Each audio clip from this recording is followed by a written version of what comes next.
Ganó Boca 1-0 contra Barracas en un partido en el que, no sé ustedes, pero yo personalmente me esperaba más o menos lo que vi. La realidad es que no hubo muchas sorpresas desde lo que se plasmó en la cancha, si bien por supuesto vamos a empezar a desgranar un poco lo que fue el partido. Y hay que decir que el planteamiento inicial de Gago ya fue muy extraño, desarmó ese 4-3-1-2 que le venía dando medianamente resultados, a excepción por supuesto del partido del otro día en Rosario, en el que el equipo evidentemente no tuvo un funcionamiento lógico, ni muchísimo menos, y estuvo muy partido. Y en el día de hoy se vio un Boca que, con el ingreso de Ceballos, más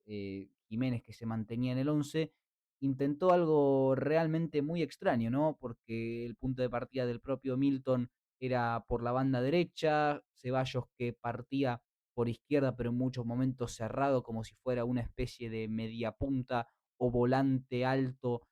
por izquierda, muchos momentos teniendo que recibir de espaldas, en otros recibiendo por fuera, una función realmente un poco híbrida, dependía mucho de la altura que tomaba Lautaro Blanco, del que ya vamos a hablar largo y tendido, porque seguramente hoy haya jugado su mejor partido en muchísimo tiempo, el mejor de 2025 sin lugar a dudas, autor de la asistencia del único gol del partido, convertido por Rodrigo Bataglia, del que también vamos a hablar mucho porque hizo un gran partido, pero en líneas generales no vimos un Boca que brillara desde el juego ni mucho menos, no le sobró absolutamente nada, de hecho creo que el único remate efectivo entre los tres caños en el arco de Marcos Ledesma de Barracas fue el del gol de Rodrigo Bataglia, exceptuando por supuesto el gol anulado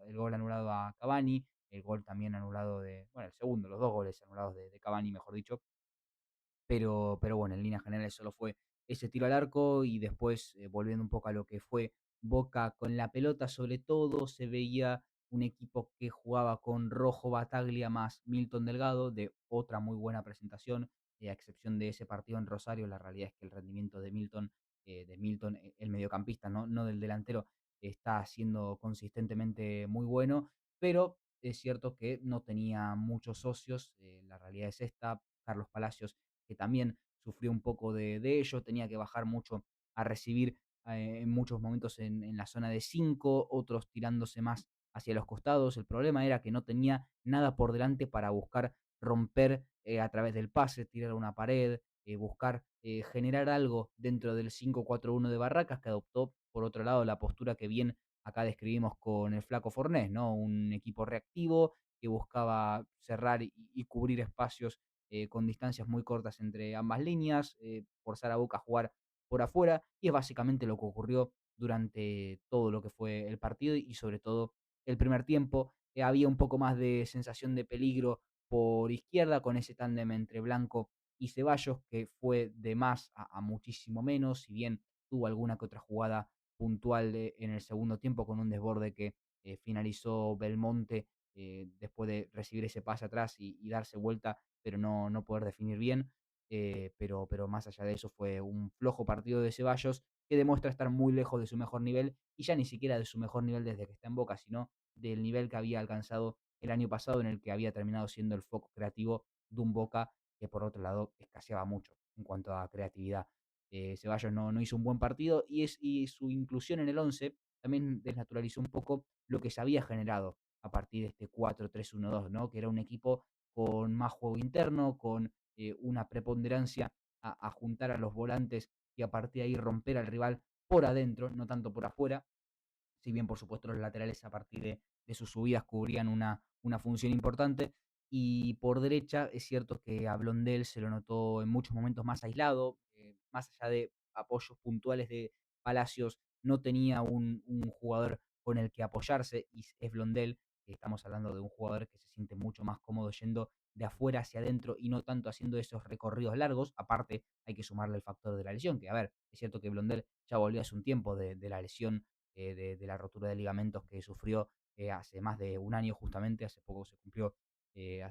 cumplieron 12 meses de aquella fatídica lesión contra San Lorenzo, pero bueno, no deja de ser también un antecedente que ha tenido y que ha mermado seguramente su capacidad física y que aparte no coincide tanto con sus virtudes, que es, bueno, una buena capacidad técnica en espacios reducidos, una intuición para tocar e ir y atacar un espacio, una altura superior y bueno, una capacidad llegadora también que me parece que es muy buena y que es más aprovechable jugando, ya digo, en zonas internas y no tanto externas. Creo que Advíncula, que ingresó en el segundo tiempo por el propio Blondel, es más adecuado para esa función de lateral largo que en fase ofensiva es prácticamente eso, un extremo, ¿no? Pero bueno, me parece que ahí quedó un poco desproporcionada la posible amenaza de Boca por las bandas, si bien, ya digo, Ceballos no gravitó tanto como a uno le hubiera gustado y seguramente, bueno, seguramente al propio Changuito también le hubiera gustado. Me pareció que bueno, ahí hubo una desproporción, como ya dije antes, y que Milton Jiménez la realidad es que no se sintió cómodo en esa función híbrida entre extremo y delantero, algo totalmente ilógico para el 9 más 9 que tiene Boca. Realmente es una función que la ha adoptado Blondel no, perdón, Merentiel en algunos momentos, pero que tampoco coincide mucho con sus características. Bueno, que también evidencia un poco esa falta de un jugador que se sienta más cómodo jugando por derecha, que ya he descrito muchas veces aquí en Pizarra Geneise,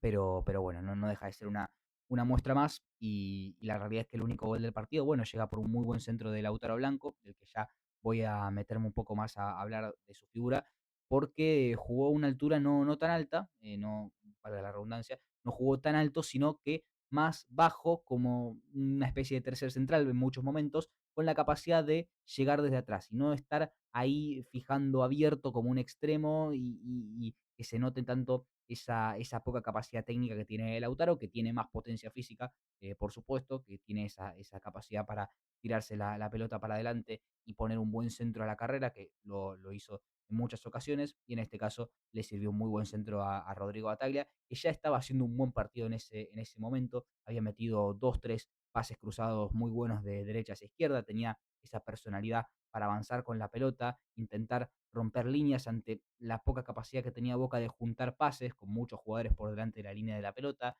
fijando la última y penúltima línea de Barracas sin ofrecerse demasiado, a excepción del propio Carlos Palacios, como ya comenté antes. Y Bataglia tenía esa intención, ¿no? De ir para adelante, de buscar romper con la pelota y a partir de ahí mínimamente genera un poco de amenaza en campo rival que le estaba costando muchísimo a Boca. La realidad es que Bataglia y Lautaro Blanco fueron claves para destrabar ese partido y en la segunda parte se inició de una forma en la que parecía que el segundo gol podía llegar. Carlos Palacios metió un muy buen pase de Cuchara, uno de esos pases que él ya había metido en el primer tiempo, que Cavani le había medio arrebatado a Jiménez, no metiéndose o cruzándose en la trayectoria de la pelota. No, la realidad es que no tendría que haber hecho eso. Pero bueno, Palacios metió un muy buen segundo pase de Cuchara en el segundo tiempo, otro offside de Cavani, aparte bueno, de lo que hemos comentado. Y la realidad es que después, con la salida de Ceballos, que ya digo, no hizo un buen partido, como lo vuelvo a remarcar para que quede claro que no hizo un buen partido, pero paradójicamente Boca perdió altura, Boca perdió profundidad, Barracas empezó a jugar más cerca del arco de Marchesín, sin incomodar realmente, más allá de un lateral que termina siendo rematado creo que por Bruera y se termina yendo afuera, pero bueno, no incomodó tantísimo, es más la sensación de que Boca perdió un poco la pelota, esa sensación de dominio que había medianamente establecido en el primer tiempo, más por jugar en campo de Barracas que por acribillar a tiros o a centros el arco de Ledesma, ¿no? Pero bueno, mínimamente había perdido eso y la realidad es que después con muchos cambios, muchas configuraciones de 4-3-1-2 que bueno, que se había armado con el ingreso de Zenón, después se pasó un 4-3-3 con los ingresos de Velasco de Aguirre que entró muy mal y que creo que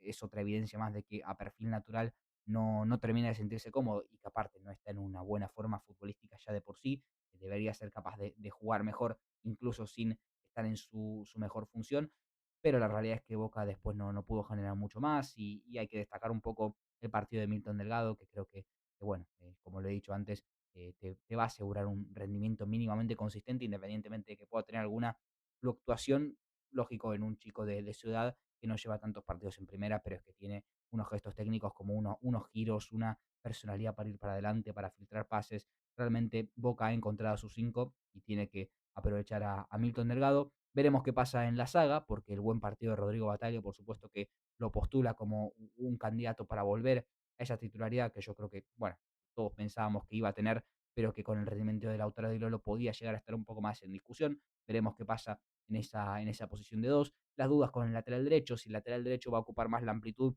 quizás conviene más que sea Advíncula y no tanto Blondel. Si Blondel va a tener un socio más por delante que le permita meterse más por dentro y jugar en zonas en las que se sienta más cómodo, bueno, a lo mejor puede ser interesante que se mantenga el ex Tigre en el 11. Me parece que no hay ninguna duda de que Lautaro Blanco tiene que ser el 3 titular de Boca en estos momentos por nivel de forma. La realidad es que, ya digo, jugó su mejor partido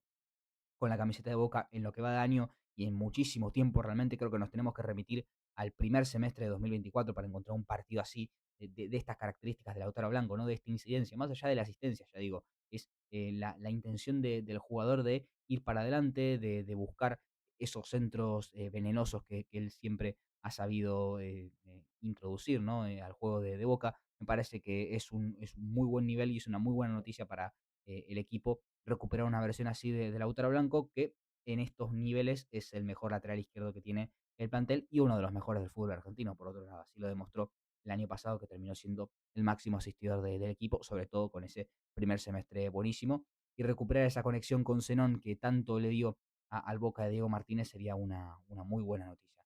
realmente. Así sería también una muy buena noticia que Carlos Palacios pudiera meter pases de cuchara y jugar más cerca de la media luna del área rival que de lo que lo está haciendo, ¿no? Porque se está viendo que Palacios tiene que recibir muy bajo y que no tiene ese espacio para hilar juego y progresar que debería tener. Veremos qué pasa con Velasco, si logra levantar el nivel, si Zenón sigue siendo titular, que para mí debería ser. Si el debate es Zenón o Ceballos, me parece que quedó zanjado en el día de hoy, que Zenón debería ser o seguir siendo el titular. Veremos qué pasa en la posición de 8 o en la función de 8. Ander Herrera va a estar mucho tiempo de baja, así que parece que Belmonte seguiría siendo el titular, aunque la vuelta de Rey Domenech podría plantear una discusión en esa función, independientemente de que Rey Domenech sea un jugador más de base de la jugada y no tanto de llegar al área como puede ser Belmonte. Bueno, veremos, pero la realidad es que Boca sumó a 3, que es lo importante, era lo importante, volver a la seguidilla del triunfo. La realidad es que los resultados señalan que Boca es el equipo que más veces ganó en este torneo de apertura junto con Tigre, que es el escolta en la zona. Le falta jugar mañana, por supuesto, veremos qué pasa si Boca logra terminar la fecha como líder, pero la realidad es que los resultados le están dando mejores noticias a Boca que el juego. Creo que habrá que ver qué sucede de cara a la ronda final, a los octavos de final, mejor dicho. Mucho tiene que mejorar el equipo en estos momentos, sobre todo creo que ante bloques cerrados le va a costar, y bueno, eso puede ser el factor diferencial entre ganar un título y perderlo, sobre todo si te tocan rivales que te van a hacer la iniciativa y te van a forzar a afrontar esos contextos que en estos momentos al equipo le son tan incómodos, sobre todo sin André Herrera, que me parece que tiene un valor incalculable, sobre todo con esa capacidad pasadora que tiene el español. Así que bueno, esto fue un poco el análisis. Déjame en los comentarios qué te pareció el partido de Boca.